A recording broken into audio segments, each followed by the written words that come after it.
All right, today we're going to start back up with what I consider the fun stuff, back to programming. We've struggled through design. Many of you have grasped the concept. I hope you understand it is important, but it's not as much fun as programming, at least in my warped mind. I like programming, and so we'll just go along with that. What we're going to talk about in this unit is sequential processing. How do we take that design that doesn't have any decisions in it, no loops in it, that's coming next, next month sometime. How do we take that sequential processing design and turn it into a C# app? I have downloaded, I think it's last year's bowling design, but it ought to be real darn close to what we did, so it should look familiar. I'm going to use that design to build the program with one exception, and that's that I'm going to rebuild the screen. I'm going to pretend like I lost my Visual Studio application. I've got a screen layout. I could look at that. I don't need it. I'm going to rebuild the project because I think it's just important for me to go through those 6 steps again and again so that they get sunk into you so that you do those 6 steps and save yourself some points. Those of you just sneaking in OneDrive, in the Unit 4 folder, there is a Unit 4 start zip file. Download and unzip that, but we're not going to use it as our project. It's just got a bunch of support files in it that we're going to use throughout the unit. So to start this, in my notes it says create a new bowling application using the design. The design tells me what I already know. We're pretty familiar with that program, that there's a date, there's 3 scores, there's a bowler name, and we want the series and the average and the next bowling date. So I'm going to create a brand new project and then go through the 6 steps that you should do for every new form, every new project. So I'm coming down here and I'm going to launch Visual Studio from scratch.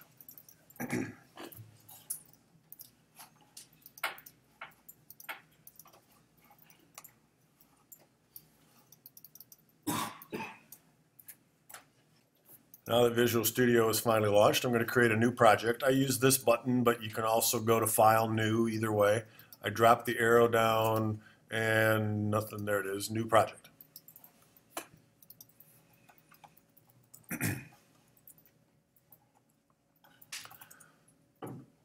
Double check to make sure you're creating a Visual C# project, that you're creating a Windows Form application, and that you're saving it to the desktop.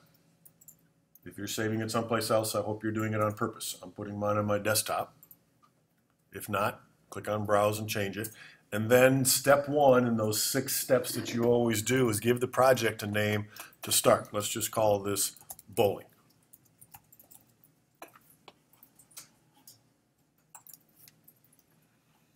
Click on OK, and it should create our bowling project. And while it's doing that, I'm going to go check my notes. What am I supposed to do next? As always, name the form and the form file, the file that contains that form.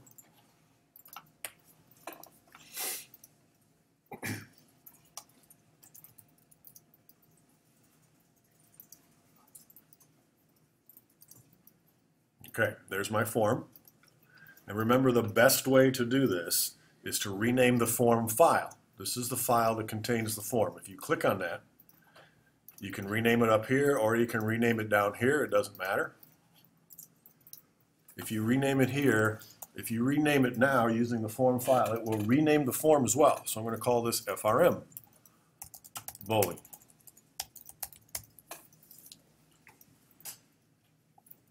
There's no reason to put the word form on there. There's no reason to put the word program on there. Realistically, forms are not programs. They're just forms. And the prefix tells me it's a form. Press Enter to lock that in.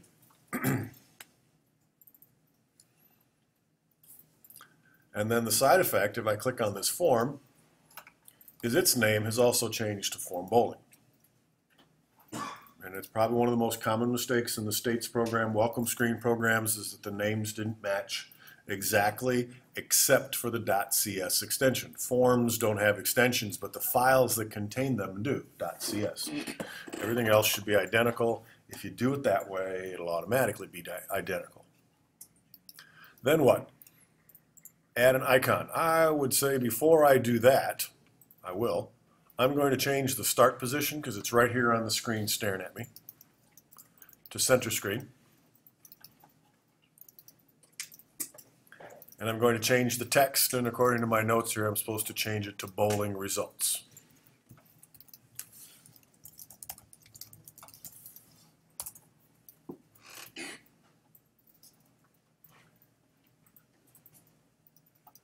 Those first two steps you ought to do in order. You have to give it a good project name right away. Before you do anything else, change the file name, and it'll change the form name. And then the rest of these steps, the last 4 steps, you can do in any order. I changed the start position, then the text.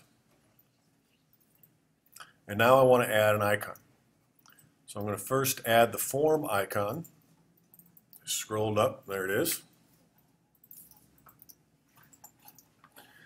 Hit the dots and go looking for it.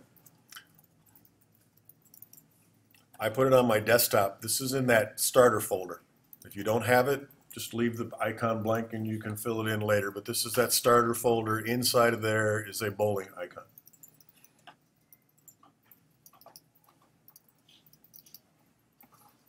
And I changed the icon on my form. But another very common mistake is forgetting to change the project icon as well. And since I've got a nice icon for my form, might as well use the same one for the project. To change the project icon, you go to Properties. If necessary, click on Application up here. Mine's already selected. And then down here for the icon, this is the project icon. Hit the dots and go find the same bowling pin and use that again.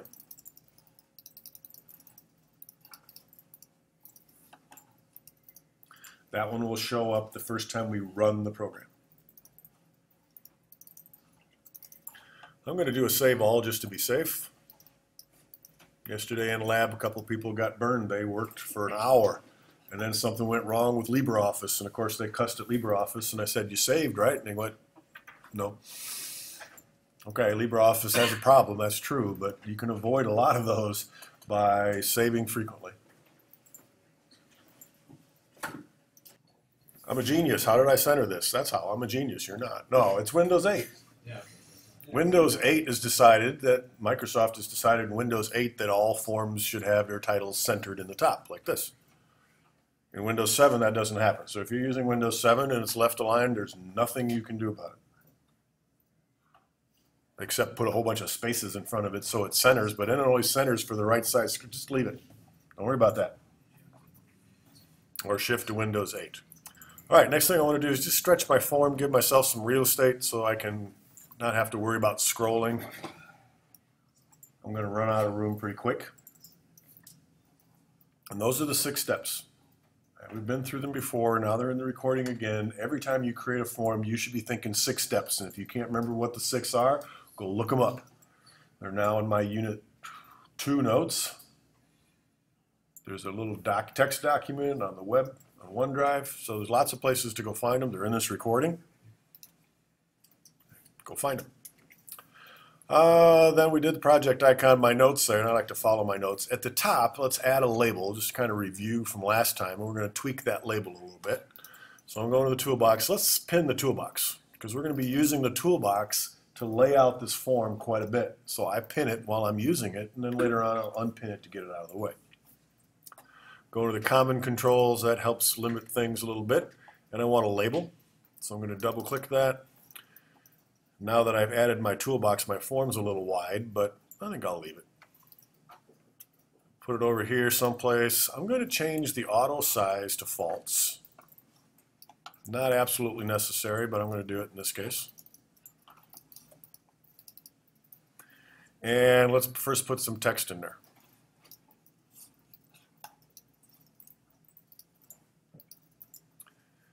Oh, here's a name for it, but the text is supposed to be league name here. That's original. And it's not even capitalized right. Isn't the user going to see that? I don't think so. The league name is going to go there, but the user's never going to see my placeholder. Remember last unit, some of you got labels that got lost. They have text in them, they can't get lost. So this is just a placeholder for me. I'm also supposed to give this thing a name called LBL league name, so let's name it. LBL league name.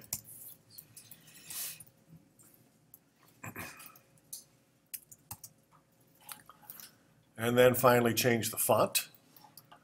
My suggestion here is Arial rounded 16 blue color. So there's the back color, don't want that font. Arial rounded should be up under the A's, there it is. Size 16.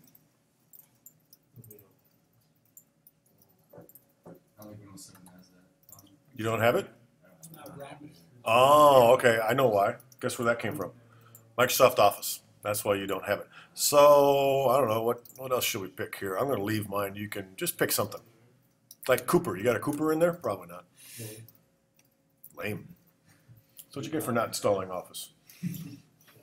Pick a font. Doesn't really matter. Make it size 16 or bigger. The size doesn't matter. Just make it bigger. Click on OK. You should have the color blue.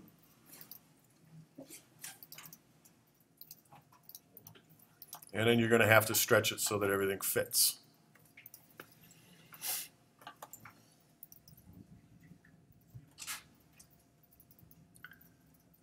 And then the last thing my instructions ask us to do is to center that on the form. You can do that with format. I believe it's a line. Nope. Horizontal spacing. Nope. Center in form. That sounds good. Horizontally. There we go. Why that seems to be off from my title, right? It's because there's buttons that mess up the center alignment of my title. Don't worry about it.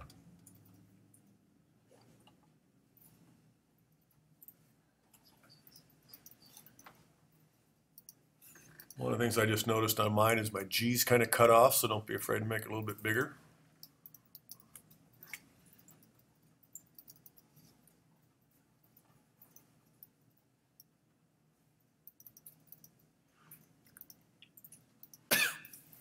And now we're going to add something new. Not terribly new because you added them in your design, but we haven't talked about text boxes. We've only used them, so now we're going to talk about the different things that text boxes can be done to text boxes.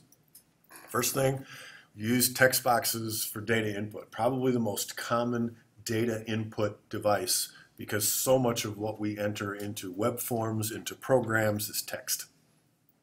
Our names, our addresses, our phone numbers are text. Email addresses, websites, you name it, there's just text everywhere.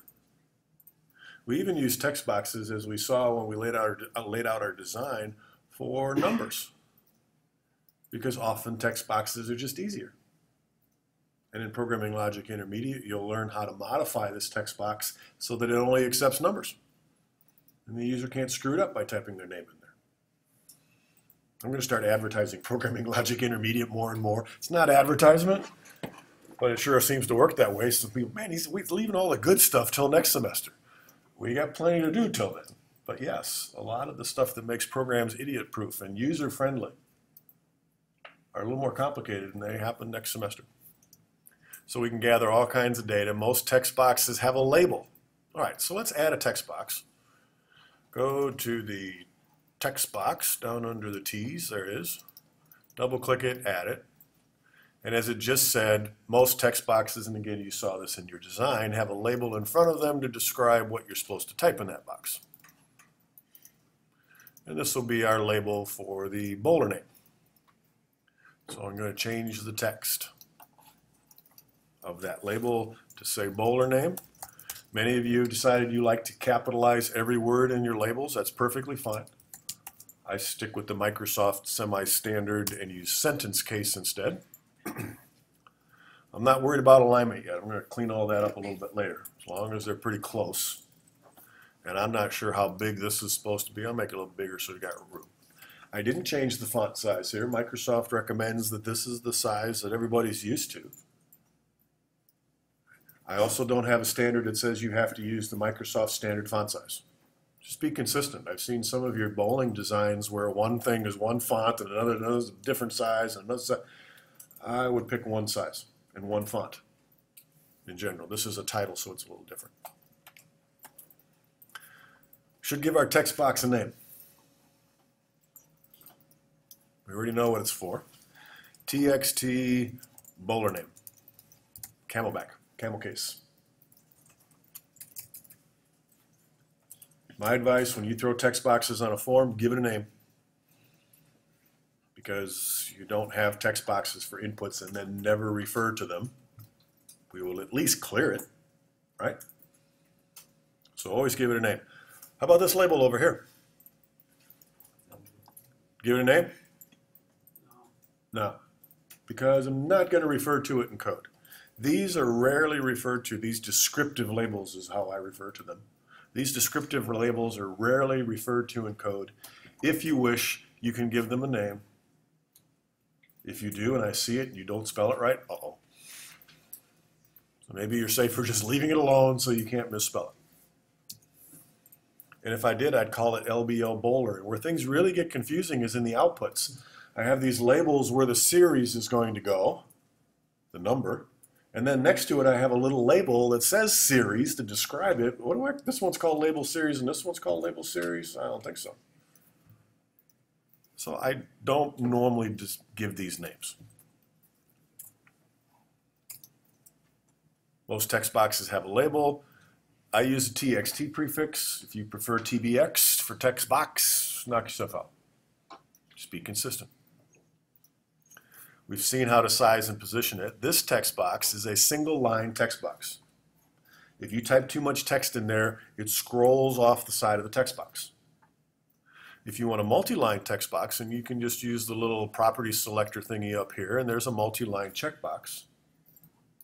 Hint, hint, many of you found it for your gas estimate description. If you need a multi-line text box, you click that. Let's do it temporarily. Now I get normal handles, 6 of them all around my text box, and I can size it up, down, left, right, whatever I want. Initially, I can only drag it left and right. The text box will automatically size to the font that's inside it. So if we made that font 16, the text box will grow to accommodate it, even if it's single line. I'm going to undo, Control Z, and that puts me back to a single line text box. Most inputs, like first name, last name, bowler name, are short. They don't need a multi-line.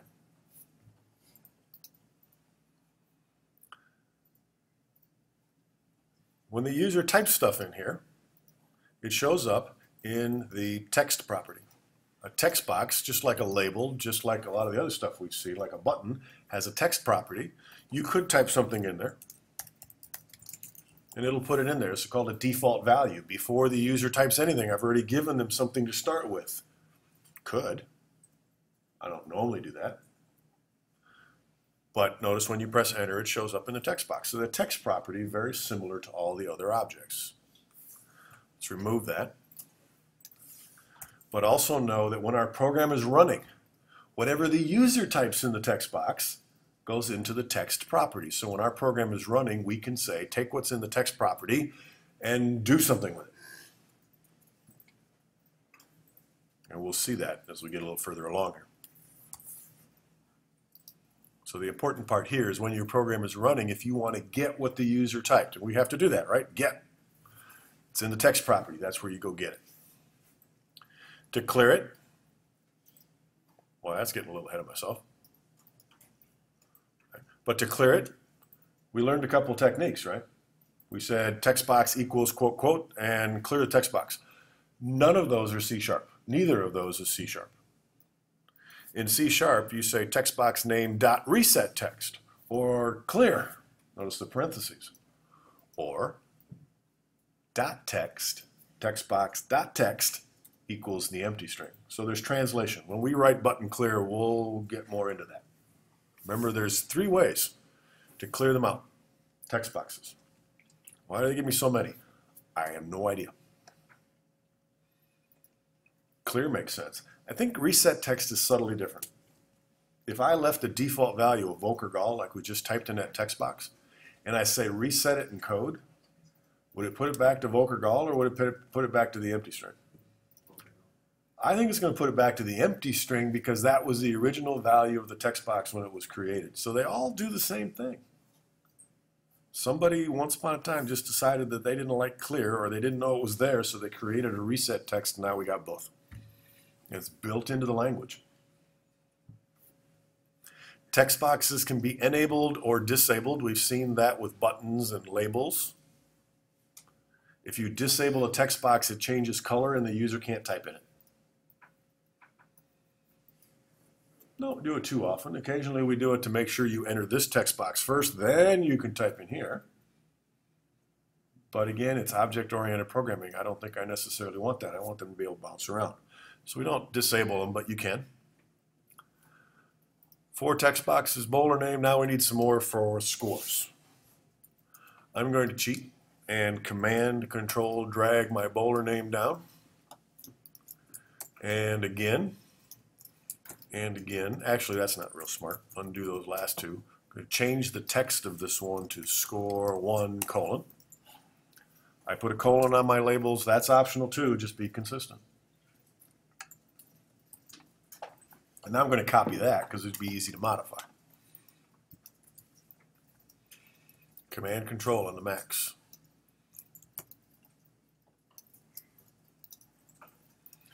Don't forget to change numbers. That almost caught me a couple of times last unit.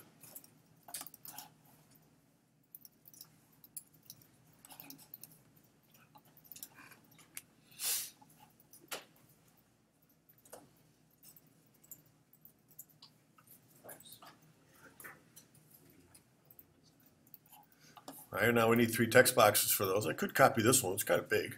So I'll just make a new one. Text box, double click, line it up the best I can. I'm probably going to have to tweak all this later anyway, so I'm not going to get too carried away with the alignment. Now I need to give this a name. It's text box, Volker said just 5 minutes ago. Every time you create a text box, give it a name. TXT score 1. Where did I get that name? I just made it up.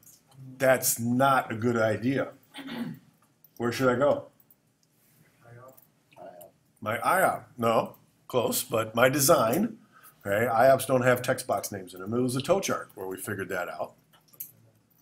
All right, so I'm going to minimize this. You don't have to open yours up. I have a copy of the design here. We're going to follow that design like our good little programmer.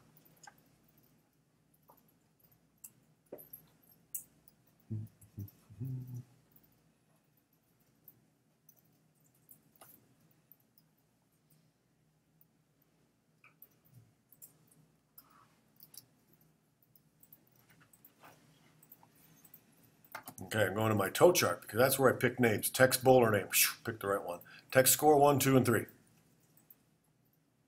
So we need to create the others and give them a good name. I'm going to keep this handy so I can kind of bounce back and forth. If I had dual screens, I'd have them up in 2 of them. So now I'm going to copy. That's a good name. It's the right name. Excuse me. Not a good name. It is, but it's the right name. At this point, it's the right name. Drag this down and copy them, and I'm risking things here, but I remember to give that a name. Notice when you copy objects, everything copies except the name. Can't have 2 objects with the same name. If I had resized this text box, if I had done other things to it, that would have copied, but the name does not, so I can give each one of these its own name.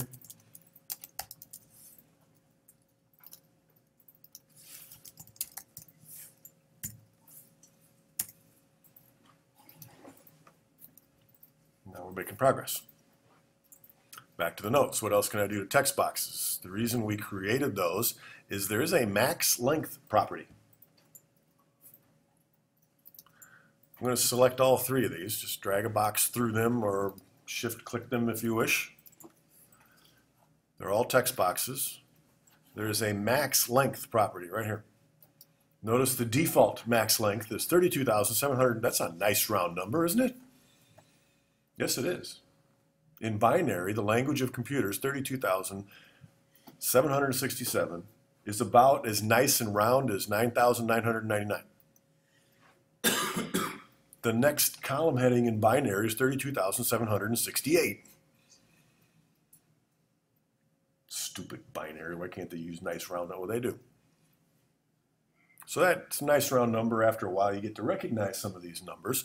Its number doesn't matter. That's just the maximum size, and that's a lot of text. We want to change it. 3. and just typed a 3. These are bowling scores. The score will never be higher than 300. So why should I let the user type as many letters as they want in there? Occasionally I find this frustrating because I type and then I hit the 2 twice when I didn't mean to, and then it doesn't take my last character and I have to come back. And it would have been easier if it could have just let me finish typing. I'll go back and take the extra one out. I want to show you that you can do this if you wish. So let's test this. That'll save it at the same time. We've done a lot of work. Going to run it.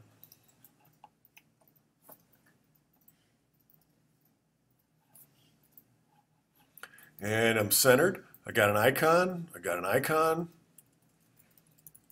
And now when I click in here, I can type 1, 2, 3, and it stops. Excellent. If I was really brave or if I was really smart, I go test the rest of these. Yep. Okay, can't type more than 3 in those. That's good. But it still let me type letters. There's no easy way in Visual Studio to stop that. It's code. Right? Can't stop me from typing 444. We got to write code. But we can help the user a little bit by not letting him type more than 3 digits. Trevor? Yeah, answer the question. Okay. Go ahead and close that. That was just some test data to make sure my text boxes are working the way I expect them to. I'm sorry. I didn't like the way those lined up. Another thing we can do with text boxes, make sure you still have all 3 text boxes selected, is you can modify its text alignment. We've seen that in labels. I'm going to change it to center. For numbers, right is also very common, so that the 1's digits line up with the 10's digits, line up with the 100's digits, all line up. Left aligned for numbers is pretty rare, but you can leave it that way. Now I've changed it to center, and so now it limits me to 3 characters, and notice as soon as I click it's centered. I didn't do anything special.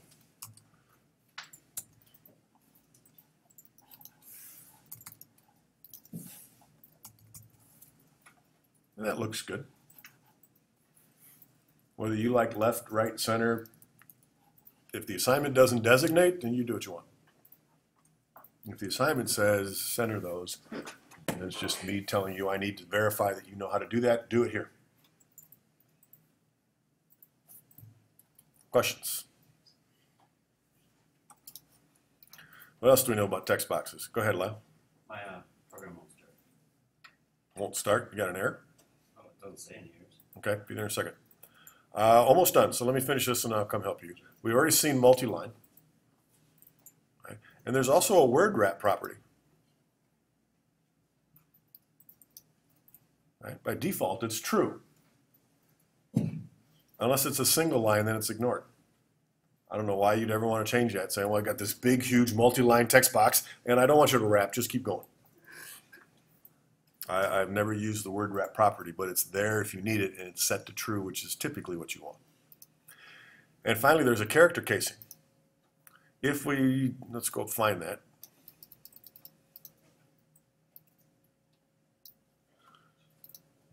By default, it's normal. Whatever the user types, you get. You can change this to make it uppercase or lowercase. So no matter what the user types, the state code, for instance, it's a text box. You set this to uppercase, the user types it all lowercase, it just comes to up. All letters are automatically uppercased. Everything else is left alone. That definitely comes in handy sometimes. Without writing any code, it changes it for you. We don't need it in this program. You might need it in one of yours, you decide. Just want you to know it's there. And also want you to know that the text box has left and height and widths and fonts and back colors and text alignments. Visible, we can hide it. All those properties we learned about in Unit 2 also apply here.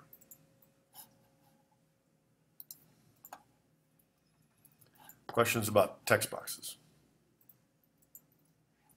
Key part is that when we're ready to pull the text out that the user has typed from code, we use the text property. The next thing we need in our bowling program is a date picker, and actually I kind of should put this first, but in my notes this makes sense to put it here.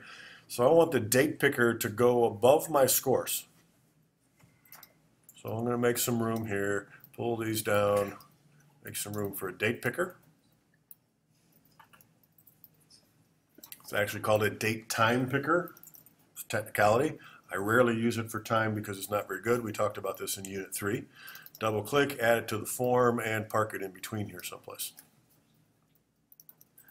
Like any other input, it needs a label, so I'm going to grab this label, Control, Command that down, and change it to bowling date.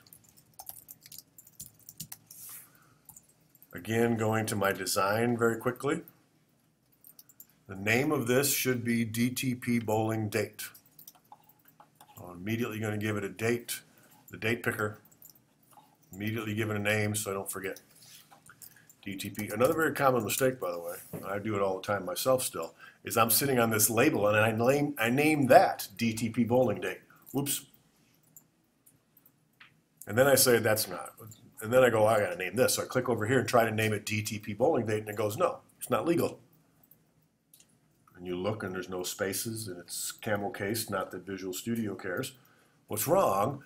You name this one. You can't have two objects with the same name. Can come back to this, my advice, come back to this, right click it, reset it to reset its name, and then go back and change this one again. What else we need to know about? I use DTP in my date picker prefix. You could use something else. Size and position. The date the user select. Ooh, this is interesting. Notice that when the user picks a date in here, it doesn't go into a text property. Dates are not really stored as text. Even though it looks like a T and an H and a U and an R and an S, it's not text. Behind the scenes, Visual Studio and date pickers store dates as numbers. The number of, and I'd have to look it up because every language is a little different, the number of thousands of seconds since the dawn of time, or since another very common date is 1700. How many thousandths of a second has there been since 1700? And then behind the scenes, Visual Studio takes this number, 1,522,000 or whatever it is, and formats it to look like this. It's a format. So it's not text. The date that the user picked is stored in the value property. It's not stored in the text property because it's not text. It's the value property. So that's something we'll have to keep in the back of our mind when when we want to get the date picker's date. We don't ask for its text, we ask for its value. I believe there is a text property as well. You can access it, but that gives you this text, and then you can't add to it, you can't do it. It's really hard to change it back into a date. I have a date picker because I want the user to pick a date. So I rarely use the text. Normally I use the value and then manipulate it. But recognize that all programming languages store dates as some magic number, and they do most of the manipulation for you. What else we got? There's a min date and a max date. Oh, that's pretty cool. This is bowling. So let's pick the date picker here, and we can set the min date to maybe the first night of the league. Let's say that it was August 15th. Notice the 1117, I said 1700, I lied, 1753. Why? I have no idea. Probably got something to do with binary and how many thousandths of seconds I can go back. And if I go back to 0, it's the 1st of January, 1770 or 53. Doesn't matter unless you've got coin collections that go past that, and then you've got issues. For most of our programs, it's not going to cause a problem. I'm going to pick that and choose today because it's closer. Trying to navigate to 1753 to 2014 August 15th, that's no fun. Click on today, I get closer, and then I drop it down again. I can go backwards to August. Remember, you can click on this as well. The month, day, or month, year here. If you click on that, you get to change the month. If you click on this, you can quickly change the year. That also works over here with the real date picker. Look, notice what we're using to find the minimum date, the date picker. Okay, so, no. Stay there, I want 2014, I want August. And I said the 15th, which means we're bowling on Friday night, sounds good. Okay, that's the minimum. There's also a max date. Let's set that to the last Friday in December. But notice the maximum year. That ought to hold us for a while, right? If this program, this bowling program, is still being used after 99998, then they'll have to tweak it a little bit, recompile it. By then, who knows? So I definitely don't want that date. Once again, pick today, drop it down, and go to December. And the last Friday is the 26th. No way am I bowling that day, so 19th. What this does is prevents the user from entering any dates outside of those ranges. Those two ranges, those two dates are acceptable. The 19th is acceptable. The 15th is acceptable. If you run it, and Lyle's going to have to take our word for it here, if you run it and go back, notice in Windows 8, the numbers don't even show up. I think in Windows 7, they're grayed out, right? They're still there, but they're grayed out. In Windows 8, they don't even show them to you anymore. They're gone? Okay. Then in Windows XP, heaven forbid you're still using that, they're just grayed out. And if I go the other direction, same thing. That's convenient. That helps us prevent users from making some mistakes, like putting them too far into the future, but it doesn't stop us from saying I bowled on December 1st. No, you didn't. That's not a Friday. Can't stop that, but we can do those kinds of things, again, in Programming Logic Intermediate. So these are some of the little things you can do to make programs a little more user-proof, user-friendly. Back to the notes. Now what? Did that. You can change the way the date appears by changing the format property. So right now, this is called a long date. It includes the day. It includes the month. And I don't remember if it includes, I'm still running so I can check real quick, does not include a leading zero on the day. So that's a long date format. But there are probably others. So let's go look. I pick my date picker here and go find the format property. There it says long. There's also a short date format. And there's a time format, in case you're trying to use a date picker for time. It's terrible. Or you can create your own. We'll take a look at that in a minute. Let's take a look at short. Most people recognize that format. If you do that, I would change the size of the date picker to make it match. Be careful not to take this little icon out. Some of you in your design shrunk the date picker so far that you took the icon out. Let the user know that they can click on this. Most users figure it out, but it's nice that they have that visual clue there. So that's what the short date format looks like. That's month, day, and year. And let's go take a look at a custom. If you choose custom, then you must provide the custom format up here. And look at all the help you get. Not a whole lot. And I don't think it comes for the notes for quite a while yet. I'm pretty sure it's in here someplace. There are some special codes that you can use for custom dates. Oh my goodness, that's a long time from now.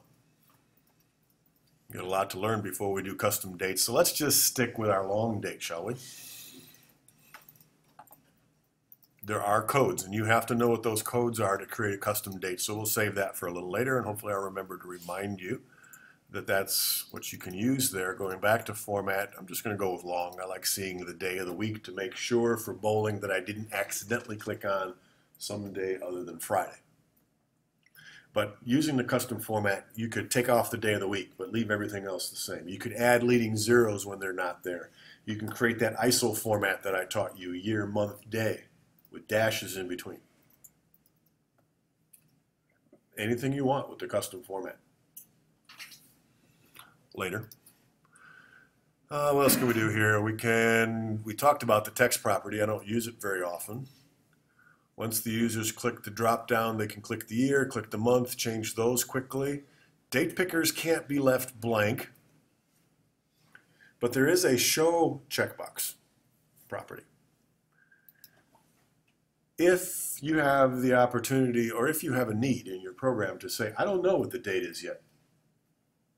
It's not real easy, but you can add, let's do it, the show checkbox here, Boolean property. And it puts a checkbox in front. If I run now, my date picker's got a checkbox in front that means there's a date. Or I can turn it off. And that means there's not a date. This makes my users absolutely crazy because they're going, I don't want September 25th. They say it's not checked. There's no date. But I don't want September 25th. Can't you wipe that out? No, I can't wipe that out. I have found a way to make my users happy. I have written code and I will share it with you. I don't think it's this unit. I don't know if it's this year or this semester. I will share code with you that allows this to shrink. What I do is write code. When this gets unchecked, I shrink it. Its width, so that you can't see the date. It's still there, but you can't see it, so it doesn't bother you, user. And then as soon as I turn it on, I stretch it again.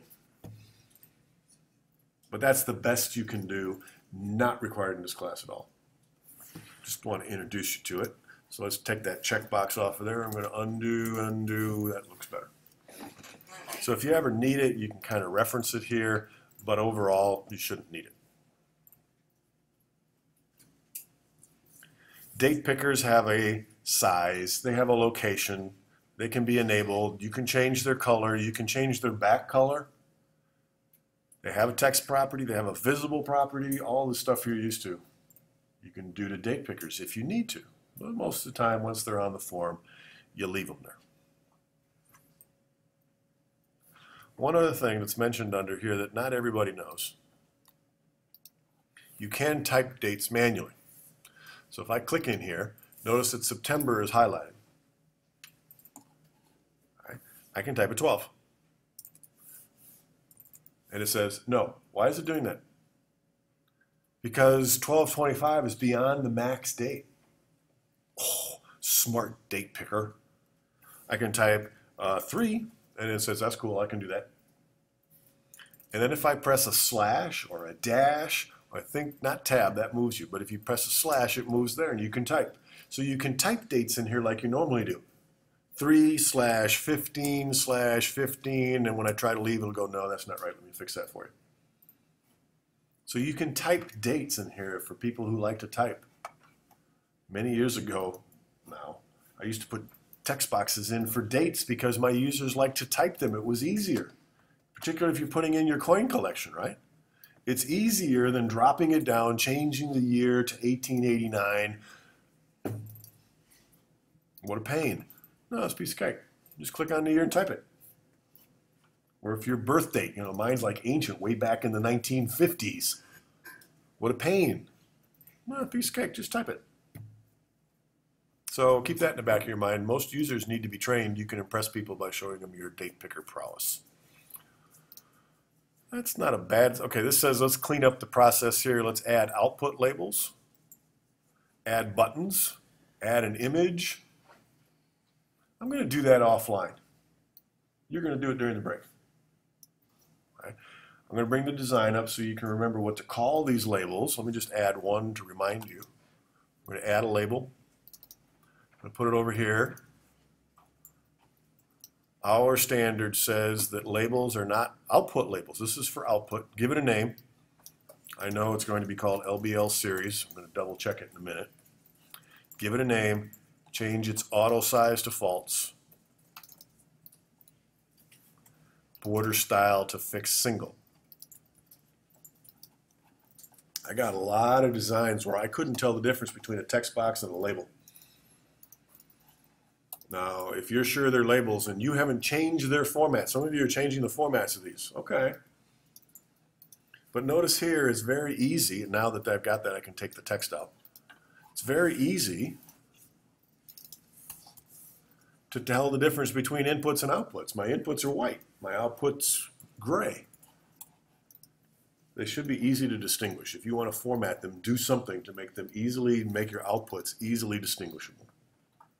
Our standard says that output labels should have a single border, fixed size. And since you're going to refer to them in code, they're in your toe chart, give them a name. I'm going to stop the recording here. I'm going to finish this and you can finish it as well. You probably know what it looks like. And then finally it says add an image. Let me do that in the recording real quick. I'll do the rest of those in just a minute. Picture box. Am I going to refer to it in code? I think I am, so I'm going to give this a name. Pick bowling pin. It's not part of my design, is it? I'm sprucing things up now. Should I go back? I wouldn't, unless I'm writing code. I'm going to add a picture to that, an image.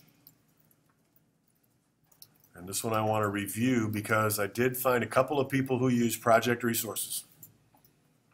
If you use a project resource and you mess up your project sometime, I would say that a third of you have messed up your project and needed me to help you put it back together again. If you use a local, or if you use one of these resources, I can't put your pictures back. They're gone. If you use a local resource, there's a much better chance to be able to put your project back together again. Plus, if you decide to copy this for another program, the image will go with it. Import, I have a bowling PNG file. Let's just do a preview here, make sure that's the one I want. Yep, this is the old one, very boring. This one's got some color, so let's bring in the bowling PNG. Okay, local resource. And now I need to mess with the size mode. You've done plenty of tickets and worksheets about size mode. My bowling pin should be exactly the right size, so I'm going to say in my size mode to fit, if it's there, auto size. I said fit because that's Swift. If the picture's already the right size, you shouldn't have to worry about zooming it. If it's too big, go make it the right size. If it's too small, you probably don't want to make it much bigger anyways. If you want to fine tune it, okay, change it. But you shouldn't have to do a whole lot with your images when you bring them in. So continue this process, put a couple more labels on there, label your outputs, and then the 3 buttons.